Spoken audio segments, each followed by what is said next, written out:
প্রিয় বন্ধুরা, কেমন আছো তোমরা? আশা করছি ভালো আছো। তো গরম তো পড়েই গেল, আর এই গরমের সময় আমাদের ভীষণই আইসক্রিম খেতে ভালো লাগে।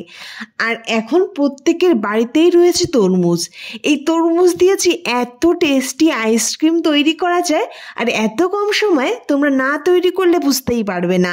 তো খুব সহজে এবং পারফেক্ট কিভাবে তরমুজের আইসক্রিম তৈরি করবে সেটাই আজ শেয়ার করব। খুবই অল্প সময় তৈরি হয়ে যায়, একবার ট্রাই করার অনুরোধ রইল। প্রথমেই দেখো, আমি তরমুজের রসটা বের করে নিয়েছি। কিভাবে বের করেছি? কয়েক পিস তরমুজ নিয়ে একটা সেকনির উপরে তরমুজটা এইভাবে চেপে চেপে রসটা বের করে নিলাম। এতে বীজটাও আলাদাভাবে আর ঝামেলা করা লাগে না, এমনিই বীজটা আলাদাভাবে থেকে যায় আর ক্লিন একদম রসটা বেরিয়ে যায়। চাইলে মিক্সিতে ঘুরিয়েও রসটা বের করে নিতে পারো।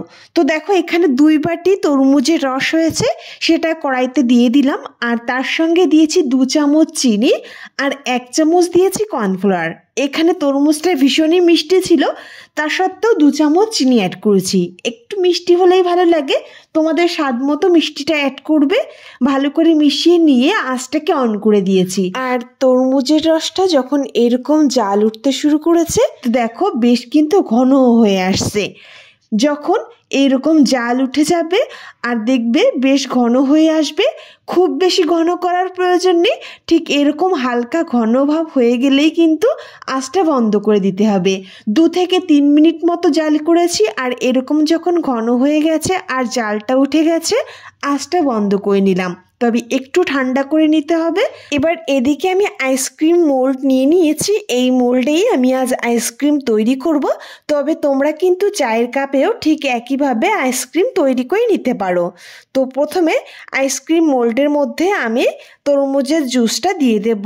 একটা কাপে করেই কিন্তু রসটা দিতে হবে, তা না হলে পড়ে যেতে পারে। তবে এখানে কিন্তু 4-5টা আইসক্রিমই তৈরি হচ্ছিল, বাকি যেটুকু তরমুজের রস লাগবে সেটুকু পরে আমি তৈরি করে পুরোটা ভরে দিয়েছিলাম। সেটা আর তোমাদের শেয়ার করলাম না।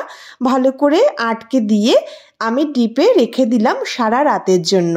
ফ্রিজে সারা রাত রেখে দেবে, তাহলেই দেখবে খুব সুন্দর আইসক্রিমটা বসে যাবে। ফিরে আসছি পরের দিন সকালে।